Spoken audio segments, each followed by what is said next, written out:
baik dari Duyung, Kabupaten Lamongan, semuanya yang berbeda-beda itu bisa berkumpul di dalam salah satu pendidikan Pondok Pesantren Muhammadiyah yang waktu itu diasuh oleh Bapak Kiai Haji Mukhlis Sulaiman. Setelah itu kita berpisah karena memang pelajaran sudah selesai dan kita berkiprah di dalam masyarakat yang bebas, yang luas. Masing-masing akhirnya kita tahu bahwa saudara-saudara kita ini mempunyai aktivitas yang berbeda. Ada yang jadi seorang dokter, seperti Dokter Hadi, ada yang jadi dokter Ijat, Dokter Sriono, kemudian ada yang jadi jenderal, Agus Kristiono atau Mas Dodi, kemudian ada yang lain menjadi Ustadz di daerah Surakarta, Ustadz Tamim, yang menjadi andalan bagi kita sebagai mubalik yang selalu aktif di dalam semua kegiatannya.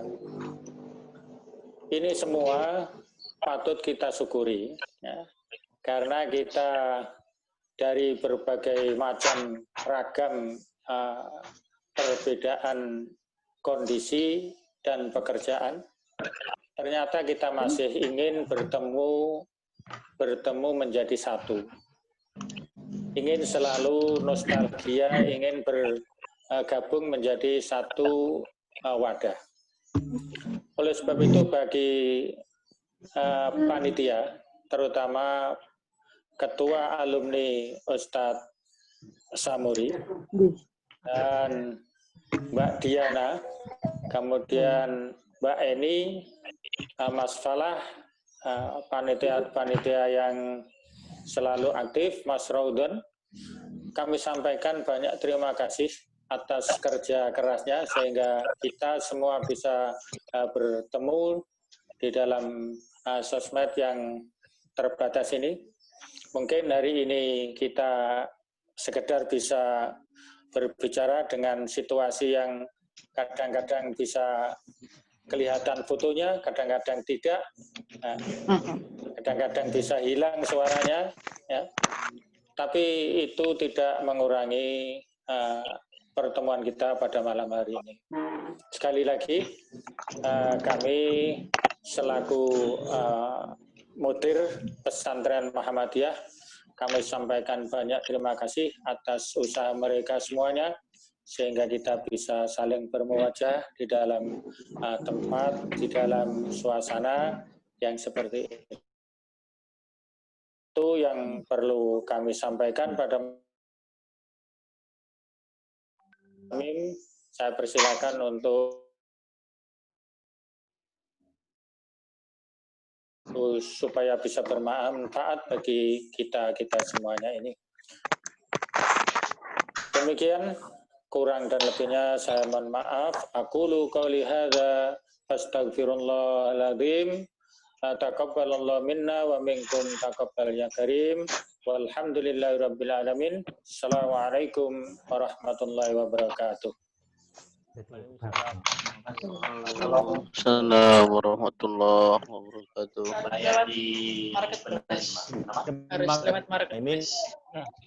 Shopee Tokopedia.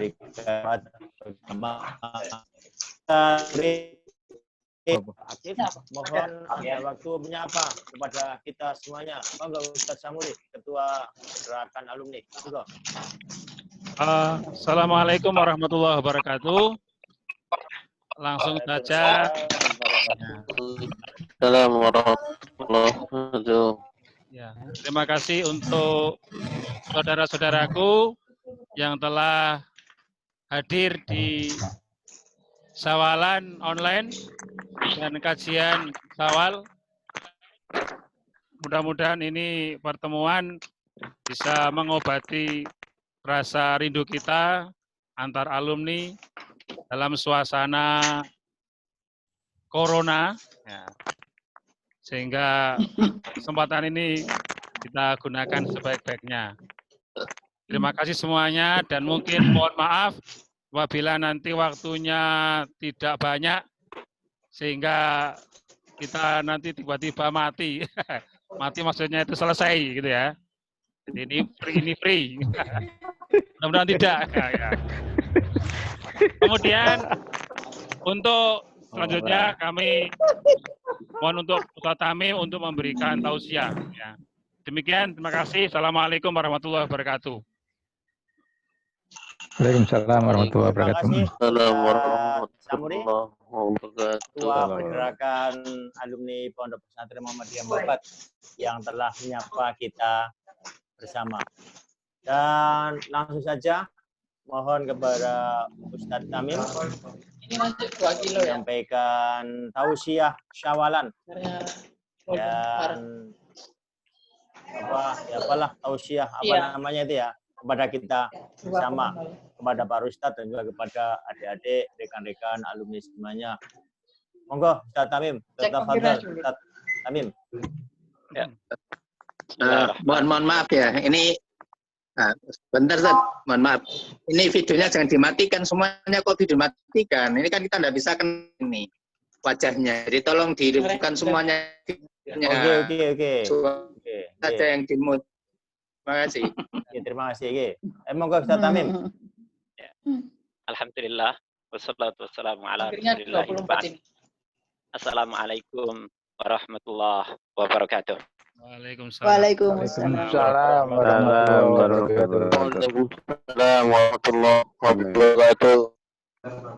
Ya. Malam ini kita layak mensyukuri pertemuan meskipun secara virtual ini. Kita berharap mudah-mudahan pertemuan yang saya katakan secara virtual ini Iya. jadi perantara bagi pertemuan kita di Ya, Allah Subhanahu wa Ta'ala. Amin. Dilipat lagi. Mudah-mudahan salam dan salawat dari Allah senantiasa teruntuk Muhammad Rasulullah salawatullahi wassalamu alaihi, juga keluarga, para sahabat dan orang-orang yang mengikuti jalan dakwah beliau hingga akhir nanti. Para ustadz, saudara-saudara sekalian, sebelumnya saya sampaikan taqabbalallah minna wa minkum kulla amin wa antum bi khair. Tak lupa saya juga mohon maaf untuk semuanya. Saya itu harus ngomong apa kalau kemudian ketemu dengan para guru dan para alumni pesantren yang sebagiannya sempat ketemu dengan saya. Jadi kayaknya agak mohon maaf Ustadz Muhaimin, Ustadz Su'aib dan Ustadz Sarmadi. Kalau nanti saya ngobrol kemudian kesannya bagaimana, padahal dulu saya belajar banyak hal dari Pak Su'aib, dari Pak Muhaimin dan dari Pak Sarmadi. Sampai-sampai kalau boleh ingin saya sampaikan bahwa pesantren Muhammadiyah itu sebenarnya menjadi rumah pengetahuan bagi setiap kita. Faktanya di situ kita mendapatkan banyak hal. Kita mendapatkan apa yang kalau boleh saya katakan sebagai warisan kenabian. Saya sendiri mendapatkan banyak hal tentang bahasa Arab dan saat pertama saya harus belajar bahasa Arab. Itu setiap kali belajar bahasa Arab ingat Ustadz Su'aib yang dari sejak saya masuk di pesantren, beliaulah yang mengajarkan kepada saya bahasa Arab. Kemudian kalau kemudian saya belajar fikih dan usul fikih, hari-hari pertama saya belajar fikih dan usul fikih itu yang ngajar adalah Ustadz Muhaimin.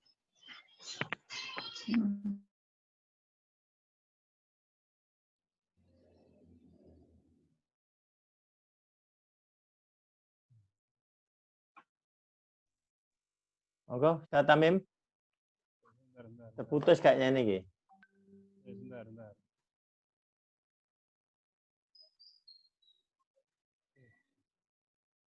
Ustadz Tamin tuh unmute itu kayaknya. Bentar. Ustadz Tamin di Videonya kok semua pada mati ya. Ada yang udah. kelihatan ini fotonya. Ya. Saya harus mengulang lagi karena ternyata ada yang matiin. Ya. Assalamualaikum warahmatullahi wabarakatuh. Waalaikumsalam warahmatullahi wabarakatuh. Kita mensyukuri pertemuan ini. Sekali lagi mudah-mudahan pertemuan ini menjadi pertemuan yang nanti akan menjadi perantara bagi pertemuan kita di surga Allah Subhanahu wa taala. Amin. Sampaikan taqabbalallahu minna wa minkum. Kullu amin wa antum bi khair. Dan mudah-mudahan pertemuan ini ya, ada guna dan manfaatnya bagi kita. Selain sungguhnya kita juga sama-sama barangkali sudah lama ada kerinduan yang membuncah gitu ya. Baiklah, sebelum saya bicara, saya mohon maaf benar kepada para Ustadz Muhaimin yang dulu dari beliau saya belajar usul fikih. Saya juga mohon maaf pada Ustadz Syuaib. Dari Ustadz Syuaib lah, hari-hari pertama saya harus belajar bahasa Arab. Dan saya juga harus mohon maaf kepada Ustadz Sarmati. Dari Ustadz Sarmati inilah saya banyak belajar tentang bagaimana kehidupan bersama masyarakat.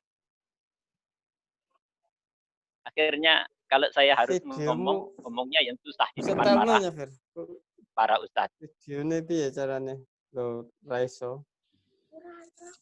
Jadi untuk itu nyetel saya ingin mengajak bicara yang gampang-gampang saja, yang mesti hari-hari terakhir di grup WA kita itu ada pembicaraan antara beberapa kita dan penyikapan kita terhadap fatwa Majelis Tarjih dan putusan PP. Nah ini yang kadang-kadang perlu kita bicarakan baik-baik.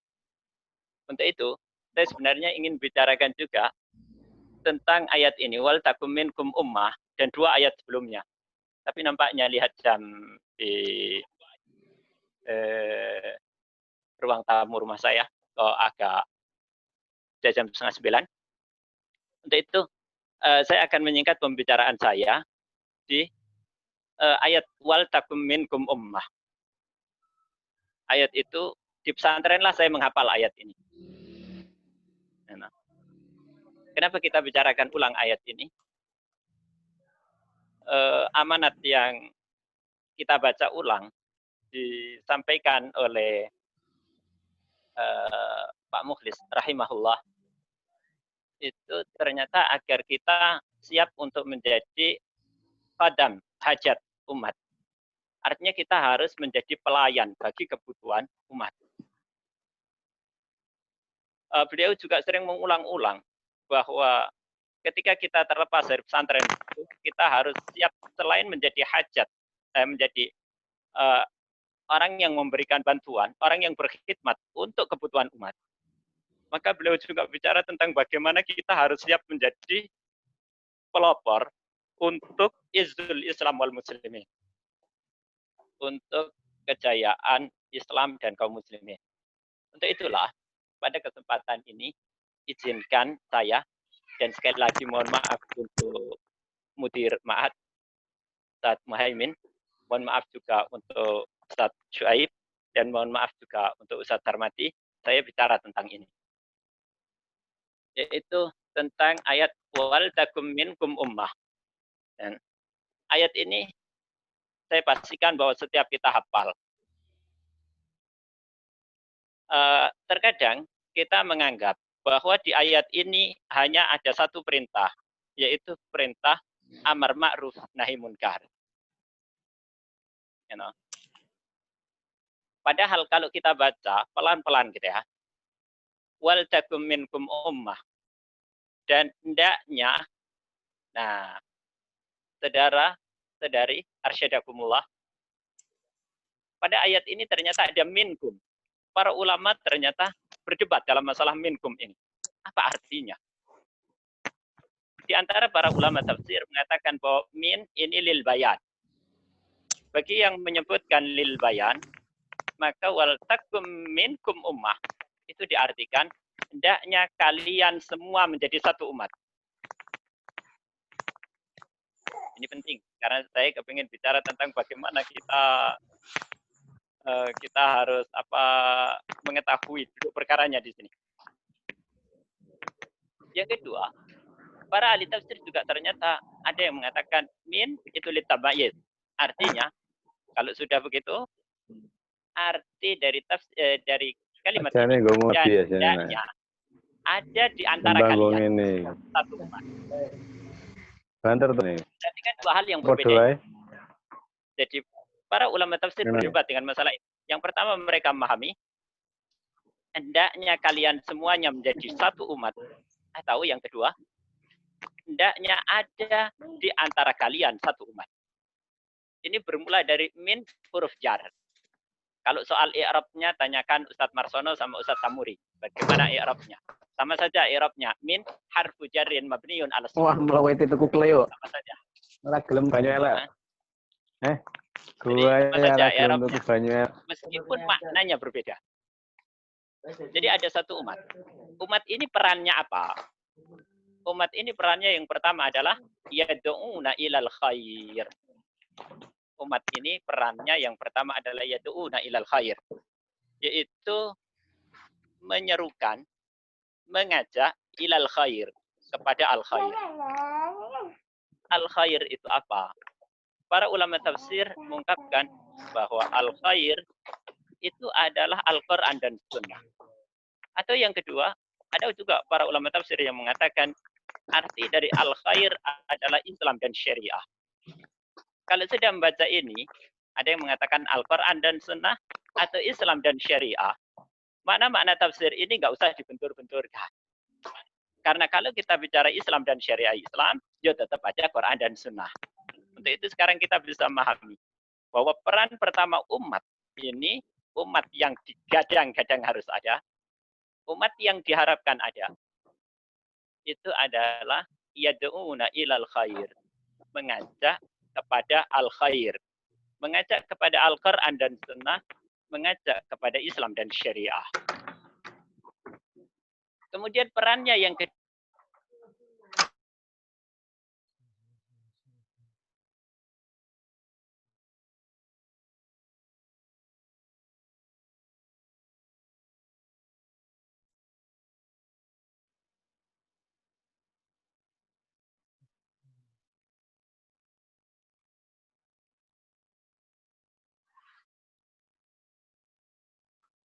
Ustadz Samuri,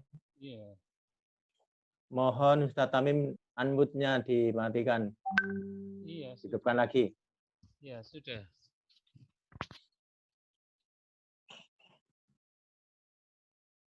Itu belum. Ustadz Tamim. Halo. Terus, monggo. Halo.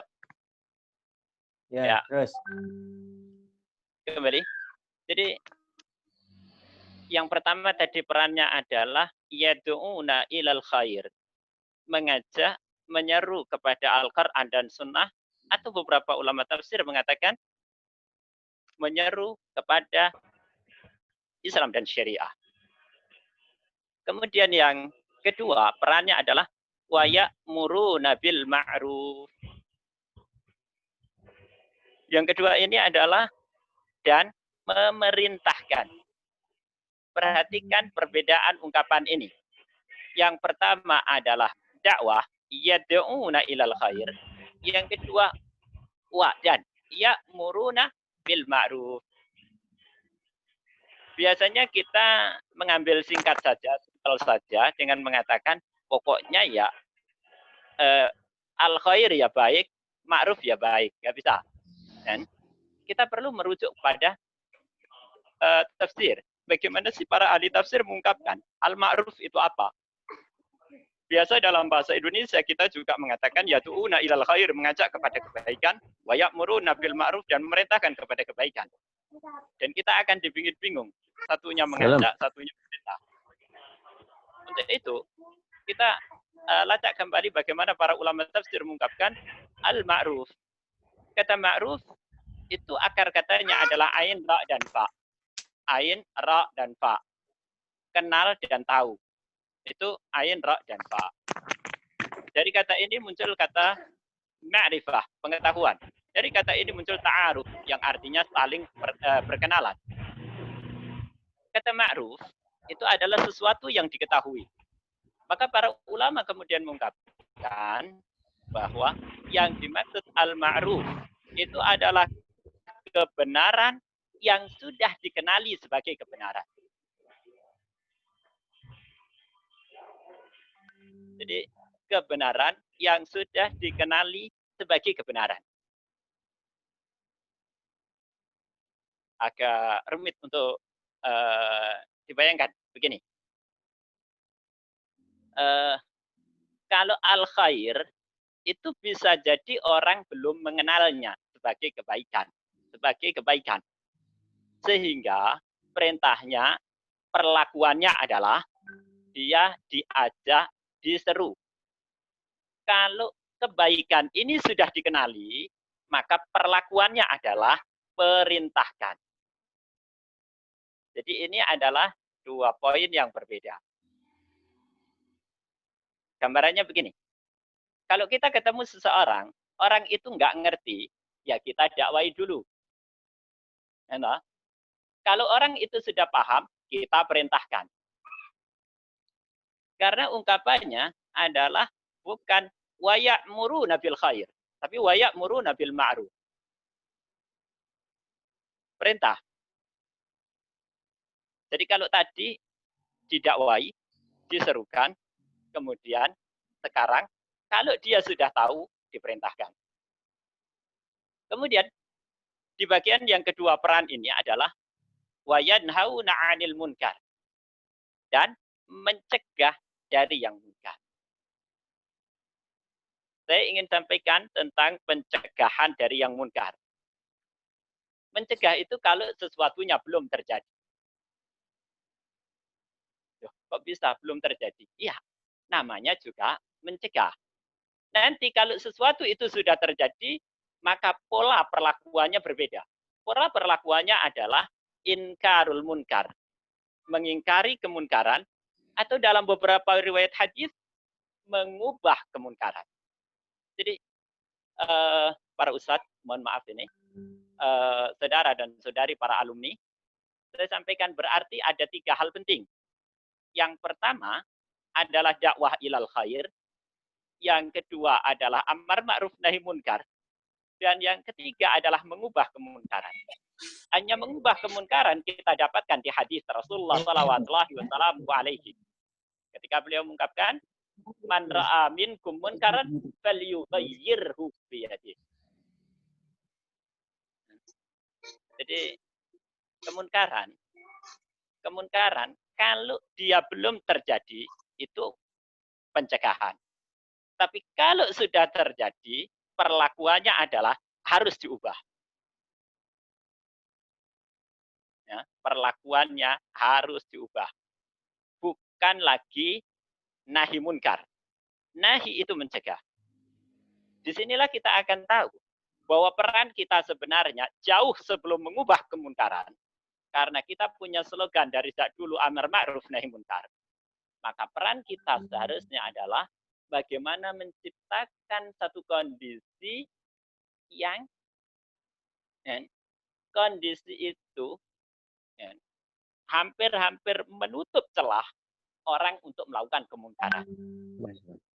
Itu nahi munkar. Tapi kalau kemunkaran sudah terjadi, kata Rasulullah, man ra'a minkum munkaran. Siapa yang melihat kemunkaran? Ya, siapa di antara kalian yang melihat kemunkaran? Rasulullah falyanha. Rasulullah tidak mengatakan itu. Hendaklah dia mencegahnya. Tapi Rasulullah mengatakan falyughayyirhu biyadihi. Hendaknya dia mengubahnya dengan tangannya. Fa illam yastati, kata Rasulullah, fa bilisanihi. Hendaknya dengan lisannya. Fa illam yastati, kata Rasulullah, fa bi qalbih, dan seterusnya. Jadi kembali, ternyata ini 3 hal yang berbeda. Dakwah ilal khair. Maka perlakuan dakwah ini sekali lagi berbeda. Saya ulang dari depan. Yad'una ilal khair. Disinilah dakwah kepada Islam dan syariah, atau dakwah kepada Al-Quran dan Sunnah. Polanya bagaimana? Tegas sekali Allah mengungkapkan, Ud'u ila sabili rabbika bil hikmati wal mau'idatil hasanah wajadilhum billati hiya ahsan. Dakwah ilal khair ini pola-polanya adalah bertumpu pada kemampuan bahasa dan logika kita. Jadi ternyata dakwah itu tidak ada kekerasannya. Tidak ada yang namanya kekerasan dalam dakwah. Sampai perhatikan. Ketika kita mengatakan yad'una ilal khair. Ini dakwah. Saya tidak bicara amar ma'ruf nahi munkar dulu. Bab pertama adalah dakwah. Dakwah itu mengajak orang yang tidak tahu menjadi tahu. Itu dakwah. Dan kemudian polanya sudah saya katakan bil hikmah, dengan al-hikmah. Kemudian selanjutnya adalah wal mau'idatil hasanah, dan mau'idah hasanah. Wajadilhum billati hiya ahsan, dan bermujadalah, berdebat dengan apa yang lebih baik. Nah, saudara-saudari arsyadakumullah. Kalau kita membicarakan tentang ini, al-hikmah. Apa itu hikmah? Para ulama berdebat panjang sekali tentang hikmah. Tapi yang menarik sebenarnya adalah ungkapan beberapa ulama yang mengatakan hikmah itu adalah fi'lu ma yanbaghi ala wajhil ladzi yanbaghi fil waqtil ladzi yanbaghi. Hikmah itu adalah melakukan apa yang seharusnya pada waktu yang seharusnya dan dengan cara yang seharusnya. Fi'lu ma yanbaghi, mengerjakan sesuatu yang seharusnya. Alal wajhil ladzi yanbaghi, sesuai dengan cara yang seharusnya. Alal waqtil ladzi yanbaghi, pada waktu yang seharusnya. Artinya hikmah itu isinya adalah 3. Ada konten, ada cara, dan ada momentum. Ada kontennya, ada caranya, ada momentumnya. Dan yang menarik, kemudian Allah bicara tentang mau'idah hasanah. Mau'idah hasanah itu tentu bukan sekedar isinya, karena kita bicara konten. Selain itu kita juga bicara momentum. Dan selain itu kita bicara tentang cara. Jadi mau'idah hasanah itu bukan sekedar isi. Dan kalau kita cermati, misalnya begini. Katakanlah saya guru matematika. Ya, mohon maaf kalau di sini ada dosen matematika. Kalau saya guru matematika, asisten saya bilang, Mas, besok ngajar matematika. Saya nyiapkan matematika integral dan turunan. Saya siapkan. Dilalah. Besoknya jadwal matematika saya itu di TK. Kan nggak mungkin saya harus, apakah saya mengatakan, ini kan pelajaran matematika. Ngajar di TK, ngajar integral dan turunan. Benar ini matematika, tapi diajarkan di TK adalah cara yang salah. Ya, nah. Besoknya, ternyata selang beberapa hari asisten saya bilang, Mas, besok ada ngajar. Ngajar apa? Matematika. Saya sudah menyiapkan lagu. 1 tambah 1 sama dengan 2. Kira-kira saya menyiapkan lagu itu. Apa yang terjadi? Ketika teman saya, ternyata asisten saya bilang, Mas, besok ngajar di sekolah pasca sarjana. Para calon doktor. Saya ngajar matematika dan saya ngotot. Ini pelajaran matematika. Akhirnya, Bapak, Ibu, para calon doktor, mari bernyanyi bersama saya. 1 tambah 1. Nah, ini kan jadi nggak benar. Inilah sebenarnya. Jadi apa yang kita bawa, itu benar loh. Saya percaya, saya sebagai guru matematika, bahwa kalkulus itu benar. Itu teori matematika. Saya ngajari trigonometri trigonometri, ya itu matematika. Tapi kan kalau diajarkan ke anak-anak, nggak pas. Kalau saya mengajarkan nyanyi ke para calon dokter, juga nggak pas.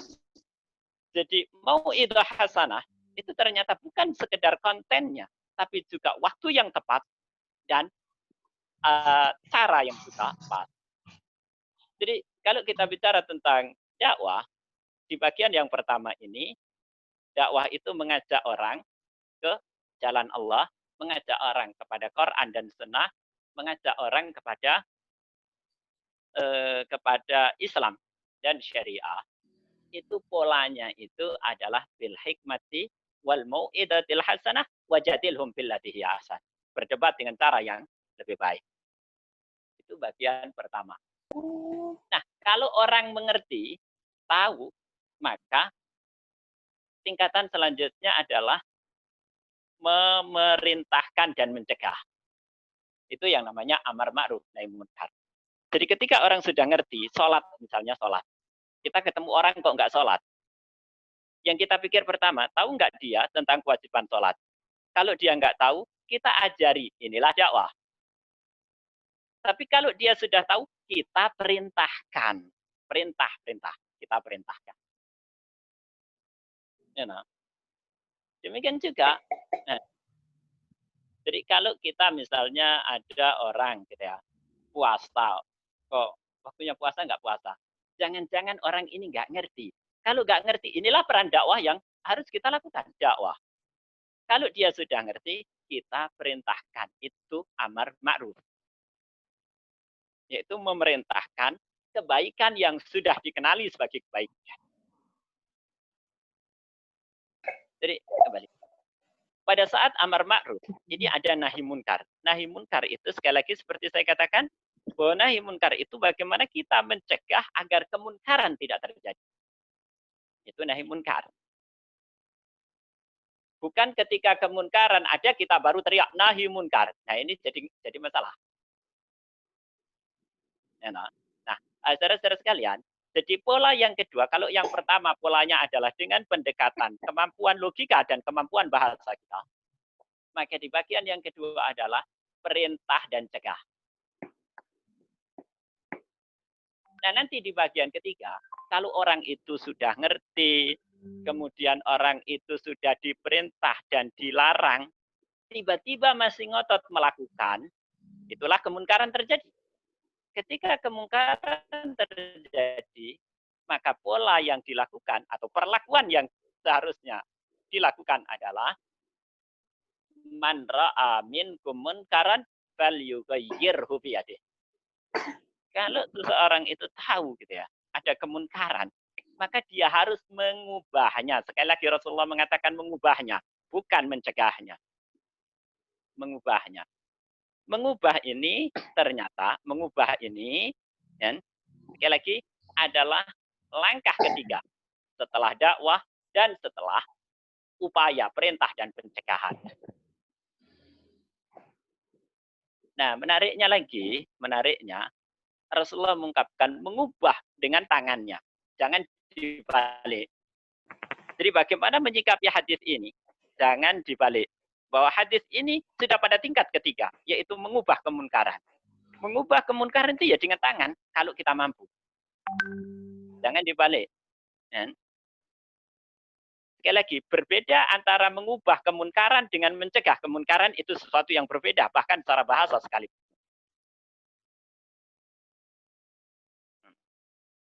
Tapi sebelum kita berhasil mengubah kemunkaran, tolong lakukan pencegahan agar kemunkaran itu tidak terjadi.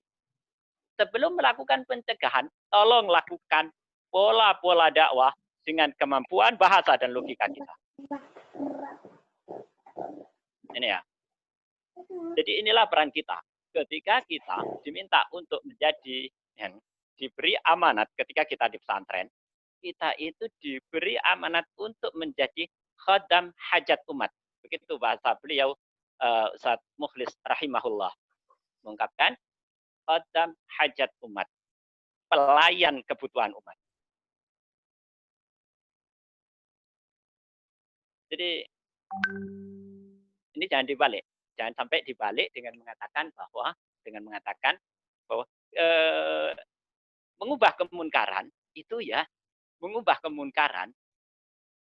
ya, sama dengan mencegah kemungkaran. Itu adalah dua hal yang berbeda. Sehingga Rasulullah mengatakan mengubah dengan tangannya. Nanti turun, baru turun. Kalau tidak bisa, berarti mengubah dengan lisan. Kalau tidak bisa, turun lagi. Dan pertanyaannya, kita perlu bisa memetakan kerja kita sebagai khadam hajat umat itu pada tahap mana sekarang? Apakah masih dalam tahap dakwah, bisik-bisik, dan penggunaan kemampuan logika dan bahasa kita? Atau kita sudah meningkat pada taraf amar ma'ruf nahi munkar? Atau kita sudah pada tingkat inkarul munkar atau taghyirul munkar, mengubah kemungkaran? Nah, kalau kita sebut